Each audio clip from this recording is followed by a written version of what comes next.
فڕۆکە بێفڕۆکەوانەکانی وەک ئەم فڕۆکەیە بەسەر کوێستانەکانی سکۆتلەندا دەسوڕێنەوە و لە شەڕی دژی کۆڤید-19دا ئەرکی جێبەجێکردنی باری بە نرخ دەبەن بەڕێوە. ئەوان دەتوانن بە ئاسمانەوە بفڕن و کاری گەیاندنی تاقیکردنەوە و نمونەکانی خوێن بۆ زۆربەی گوندە دابڕاوەکانی سکۆتلەند ئەنجام بدەن و کەرەستەکان بە شێوەی ڕاستەوخۆ بگەێنە بەر دەرگای پزیشکێک.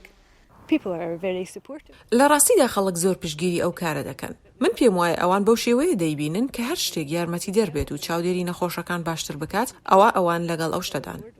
کاتێک فڕۆکەکە بار و کەرەستەکانی خاڵی کرد، تیمەکە دووبارە کەلوپەلی تێدەخەن و دەینێرنەوە بۆ سەرکار. دوورگە بچووکەکان بەشێکی زۆری ئەم ناوچەیان لەخۆ گرتووە و لەوانەیە چەند کاتژمێر یان چەند ڕۆژێک بخەیەنێ گەربیانەوێ لە ڕێگای بەلەمەوە تاقیکردنەوەکان بگەێنن.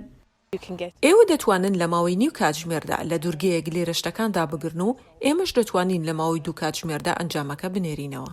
دکتۆر گۆردن کالدوێڵ سەرپەرشتیاری پزیشکی دەڵێ گەیاندنی ئەنجامەکان بۆ تاقیگەکان بەم شێوە خێرایە بە واتای چاوەڕوانکردنێکی کەمترە بۆ ئەنجامدانی تاقیکردنەوە بەراورد بە چاوەڕوانی نەخۆشیە کە لە شارێکی گەورەتردا دەژیت.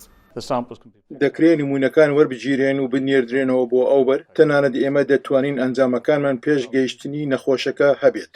فڕۆکە بێفڕۆکەوانەکان خۆیان بە دوور دەگرن لە شەپۆلی ئاوەکان و دەتوانن لە بەرزایی 1500 متر بۆ نزیکەی 160 کیلومتر لە کاتژمێرێکدا بفڕن. ئەمە بەرنامەیەکی تاقیکردنەوەیە بۆ پەیوەندی نێوان گوندەکان بە چاودێری تەندروستی هاوچەرخەوە کە لە ڕێگای فڕۆکەوانێکی ڕاستەقینەوە کە لە ناو ڤانێکدا دانیشتووە بەڕێوە دەچێت.